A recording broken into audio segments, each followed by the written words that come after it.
भगवान बुद्ध की शिक्षाप्रद कहानी, सच्ची करुणा का मार्ग। बहुत समय पहले की बात है। भगवान बुद्ध अपने शिष्यों के साथ एक गांव के पास से गुजर रहे थे। जब वे गांव में पहुंचे तो गांव वालों ने भगवान बुद्ध का स्वागत किया और उनसे धर्म की शिक्षा सुनाने की विनती की। बुद्ध ने अपनी शांत मुस्कान के साथ सहमति जताई और गांव के एक बड़े पेड़ के नीचे बैठ गए। चारों ओर उनके शिष्य और गांववासी इकट्ठे हो गए। बुद्ध ने कथा सुनानी शुरू की। सच्ची करुणा ही मनुष्य को सच्चे सुख और शांति का मार्ग दिखा सकती है। करुणा वह ज्वाला है जो अज्ञानता और क्रोध को जलाकर समाप्त कर देती है।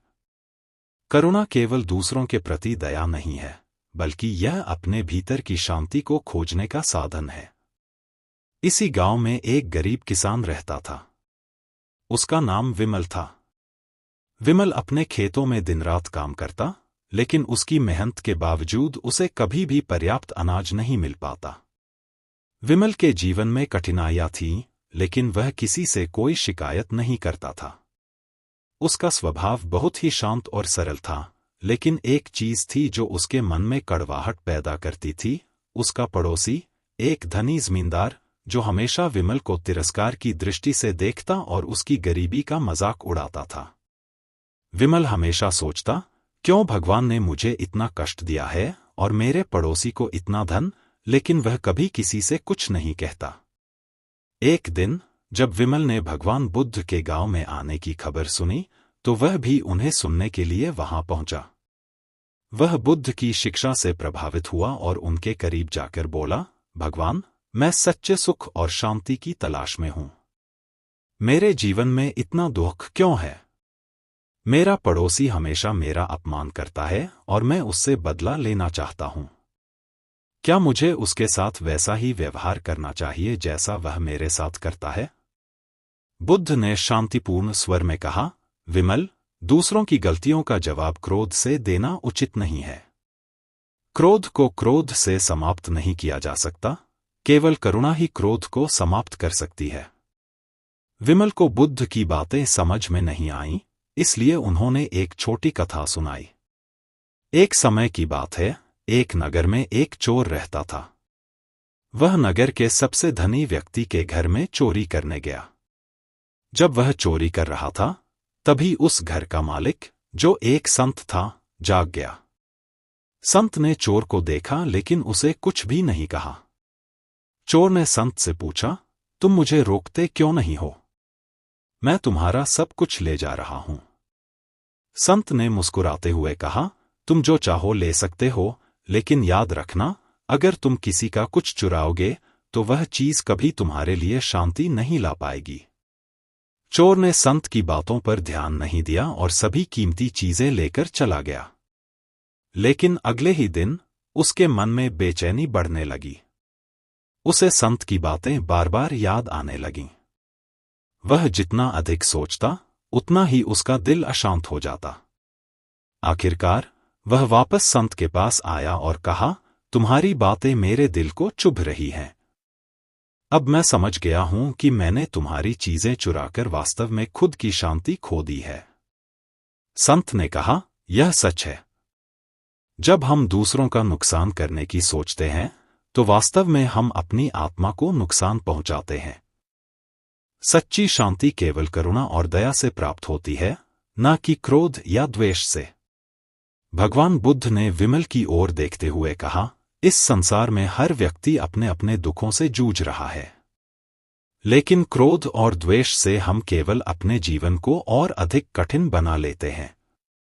करुणा और दया ही हमें इस कठिन संसार में सच्चा सुख दे सकती है। विमल ने बुद्ध की बातों पर गहराई से विचार किया। उसने सोचा, क्या मेरा पड़ोसी भी शायद अपने ही दुखों में घिरा हुआ है? धीरे धीरे उसका दिल बदलने लगा। उसने महसूस किया कि बदला लेने से उसे कभी शांति नहीं मिलेगी, बल्कि उसे करुणा और दया से अपने पड़ोसी के प्रति व्यवहार करना चाहिए। विमल ने उस दिन से निर्णय लिया कि वह अपने मन से द्वेष और क्रोध को निकाल देगा और अपने पड़ोसी के प्रति करुणा दिखाएगा। कुछ समय बाद विमल का पड़ोसी अचानक बीमार पड़ गया। उसके पास सेवा करने वाला कोई नहीं था। गांव के अन्य लोग उसकी धनी और घमंडी प्रवृत्ति के कारण उसकी मदद करने से पीछे हट रहे थे। लेकिन विमल, जिसने अब बुद्ध की शिक्षाओं को अपनाया था, अपने पड़ोसी के पास गया और उसकी देखभाल करने लगा। उसने उसे खाना दिया, उसकी देखभाल की और उसे दवाइयां भी दी। जब पड़ोसी ठीक हुआ तो उसने विमल से पूछा, तुम्हें मुझसे कोई लाभ नहीं हो सकता, फिर तुमने मेरी इतनी सेवा क्यों की? मैंने तो हमेशा तुम्हारा अपमान किया है। विमल ने मुस्कुराते हुए कहा, मैंने भगवान बुद्ध से सीखा है कि सच्ची करुणा ही जीवन का सबसे बड़ा धन है। बदले की भावना केवल और अधिक दुख लाती है, लेकिन करुणा से शांति प्राप्त होती है। पड़ोसी को अपनी गलतियों का एहसास हुआ और उसने विमल से माफी मांगी। इसके बाद दोनों अच्छे मित्र बन गए और एक दूसरे की मदद करने लगे। गांव के लोग भी विमल की करुणा और दया से प्रभावित हुए और उन्होंने बुद्ध की शिक्षाओं को अपने जीवन में अपनाना शुरू कर दिया। इस कहानी के माध्यम से भगवान बुद्ध ने यह संदेश दिया कि सच्ची शांति और सुख केवल करुणा, दया और प्रेम में है। जब हम दूसरों के प्रति करुणा दिखाते हैं, तो हम अपने दिल से क्रोध, द्वेष और अज्ञानता को निकाल सकते हैं। बुद्ध की शिक्षा आज भी हमें यही बताती है कि हमें अपने जीवन में करुणा और सहानुभूति को अपनाना चाहिए, तभी हम सच्चे सुख और शांति की ओर बढ़ सकते हैं। इस प्रकार भगवान बुद्ध की यह शिक्षाप्रद कथा हमें सिखाती है कि सच्चा सुख और शांति हमारे भीतर से ही उत्पन्न होते हैं और करुणा ही वह साधन है जिसके द्वारा हम अपने जीवन को सार्थक बना सकते हैं। विमल के जीवन में बदलाव आने के बाद गांव के लोग उसे और अधिक आदर की दृष्टि से देखने लगे। लेकिन भगवान बुद्ध के संदेश के प्रभाव से विमल के मन में कोई अहंकार नहीं था। उसने गांव के सभी लोगों के साथ मिलकर एक छोटा सा आश्रम बनाया, जहां वे बुद्ध की शिक्षाओं को सुनते और आपस में प्रेम और सद्भाव से रहते थे। विमल ने महसूस किया कि उसकी गरीबी वास्तव में धन की कमी नहीं, बल्कि करुणा और शांति की कमी थी।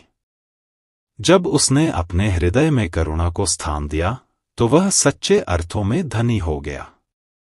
कुछ महीनों बाद विमल ने देखा कि उसके पड़ोसी के खेतों की फसल इस बार भी खराब हो गई थी। विमल के मन में अब उस व्यक्ति के प्रति कोई द्वेष नहीं था, बल्कि करुणा ही थी।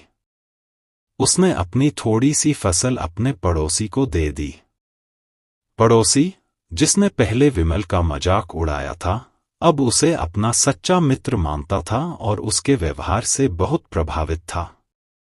गांव के अन्य लोग भी इस बदलाव को देख रहे थे। पहले जहां विमल का पड़ोसी गांव में अपने धन और अभिमान के कारण जाना जाता था, वहीं अब लोग विमल की करुणा और दयालुता के लिए उसकी प्रशंसा करने लगे थे। धीरे धीरे पड़ोसी के दिल में भी दया और प्रेम की भावना जाग गई। उसने अपने अहंकार को त्याग दिया और गांव के लोगों के साथ मिलकर विमल के आश्रम में बुद्ध की शिक्षाओं का अनुसरण करने लगा। बुद्ध का संदेश केवल विमल और उसके पड़ोसी तक ही सीमित नहीं रहा।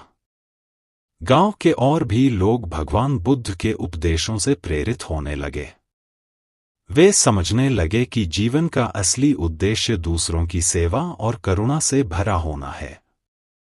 धीरे धीरे यह गांव एक शांतिपूर्ण और सुखी स्थान बन गया, जहां लोग एक दूसरे की मदद करते और प्रेम पूर्वक रहते थे। भगवान बुद्ध ने एक बार फिर गांव में आकर वहां के बदलाव को देखा। गांव का वातावरण अब पहले जैसा नहीं था। जहां पहले द्वेष और ईर्ष्या का माहौल था, अब वहां शांति और करुणा की सुगंध फैल चुकी थी। बुद्ध ने इस परिवर्तन को देखकर अपने शिष्यों से कहा, सत्य और करुणा का मार्ग कभी आसान नहीं होता, लेकिन जब लोग इसे अपनाते हैं तो संसार का रूप बदल जाता है। विमल के जीवन में अब सुख और शांति का साम्राज्य था, लेकिन एक दिन उसने बुद्ध से कहा, भगवान, आपके आशीर्वाद से मेरा जीवन सुखी हो गया है, लेकिन मुझे एक और प्रश्न सताता है। क्या यह संभव है कि संसार में सब लोग करुणा और शांति से भर जाए? बुद्ध ने शांतिपूर्ण स्वर में उत्तर दिया, विमल, संसार में हर व्यक्ति का अपना मार्ग है। कोई जल्दी जाग जाता है तो किसी को समय लगता है, लेकिन यह हमारी जिम्मेदारी है कि हम करुणा का दीप जलाए रखें। जितने अधिक लोग इस प्रकाश को देखेंगे, उतने अधिक लोग इस मार्ग पर चलने लगेंगे। लेकिन यह भी सच है कि सभी को बदलने की जिम्मेदारी केवल तुम्हारी नहीं है। जो लोग करुणा के मार्ग को नहीं समझते, उनके प्रति भी करुणा रखो, क्योंकि वे अपने अज्ञानता के कारण पीड़ित हैं।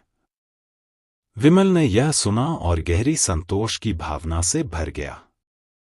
उसने समझा कि वह सभी को बदल नहीं सकता, लेकिन वह अपने जीवन में करुणा और शांति के संदेश को जीवित रख सकता है। विमल के गांव में अब कोई ईर्ष्या या द्वेष नहीं था। लोग आपस में एक दूसरे की मदद करते, अपने संसाधन साझा करते और सबके सुख दुख में साथ खड़े रहते थे। गांव में पहले जो झगड़े और विवाद होते थे, अब वे प्रेम और समझ से हल हो जाते थे। बुद्ध की शिक्षाओं ने न केवल विमल के जीवन को, बल्कि पूरे गांव को बदल दिया था। गांव के लोग अब बुद्ध को एक मार्गदर्शक मानते थे और समय समय पर उनके उपदेश सुनने के लिए इकट्ठा होते थे। हर दिन गांव का माहौल और अधिक शांतिपूर्ण और खुशहाल हो रहा था। बुद्ध ने एक बार कहा था, जो व्यक्ति अपने मन की अशांति को शांत कर सकता है, वही संसार को शांति दे सकता है। इस गांव में यह बात सच हो चुकी थी। एक दिन जब भगवान बुद्ध गांव से विदा लेने वाले थे, तो उन्होंने अपने शिष्यों और गांव वालों को एक अंतिम संदेश दिया, जीवन में कठिनाइयां और विपत्तियां आती रहेंगी, लेकिन जिस व्यक्ति का हृदय करुणा से भरा होता है, वह किसी भी परिस्थिति में शांति पा सकता है। जो दूसरों के दुख को अपना दुख समझता है और उनके लिए करुणा दिखाता है, वही सच्चा मानव कहलाता है। बुद्ध की इन अंतिम बातों ने गांव वालों के हृदय को गहराई से छू लिया। वे जान गए थे कि सच्ची करुणा और शांति ही जीवन का असली उद्देश्य है। विमल, जिसने सबसे पहले बुद्ध की इस शिक्षा को अपनाया था, अब गांव में सबका आदर्श बन चुका था। लोग उसकी करुणा और दयालुता से प्रेरणा लेकर अपने जीवन को बदलने लगे थे। तो दोस्तों, आपको हमारी यह वीडियो कैसी लगी? इसे लाइक और चैनल को सब्सक्राइब जरूर करें। समाप्ति। इस प्रकार भगवान बुद्ध ने करुणा, दया और प्रेम का संदेश इस गांव में फैलाया। विमल ने बुद्ध की शिक्षाओं को अपने जीवन में उतारा और उसके जीवन के साथ साथ पूरे गांव का जीवन बदल गया। यह कहानी हमें यह सिखाती है कि सच्चा सुख और शांति केवल दूसरों के प्रति करुणा और दया दिखाने से ही प्राप्त किया जा सकता है। जब हम अपने जीवन में करुणा को अपनाते हैं, तब ही हम संसार में सच्चा सुख और शांति फैला सकते हैं।